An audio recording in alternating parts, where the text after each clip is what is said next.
আসসালামু আলাইকুম বন্ধুরা, আশা করি সবাই ভালো আছেন। আজকে আবারও চলে এলাম জাফলং। আজকে আপনাদের ঘুরে দেখাবো জাফলংয়ের বর্তমান অবস্থা। ভারত এবং বাংলাদেশের সীমান্তে দাঁড়িয়ে অনেকেই প্রিয় মুহূর্তগুলো ক্যামেরা বন্দি করে রাখছে। এই জায়গাটিতে আসলে দুই দেশের মানুষের সঙ্গে দেখা হয়ে যায়। এই জায়গাটি আসলে দুই দেশের মানুষের একটি মিলনস্থল বটে। পিয়াইন নদী এবং ডাউকি নদী একত্রে মিলিত হয়ে আছে এই জায়গাটিতে। সামনেই রয়েছে ঝুলন্ত ব্রিজ এবং বড় পাথরটি। মূলত এই ব্রিজটি এবং পাথরটি জাফলংয়ের মূল সৌন্দর্য। শীতের আগমনী বার্তা দিচ্ছে। এখন সিলেট আসলে তেমন পানি দেখতে পাবেন না। পিয়াইন নদীর পানি শুকিয়ে মরুভূমির মতো হয়ে গেছে।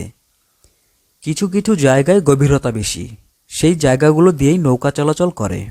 এখানে আসলেই দেখতে পাওয়া যায় পিয়াইন নদী আর পাহাড়ের গর্ভে লুকানো রহস্যময় সৌন্দর্য।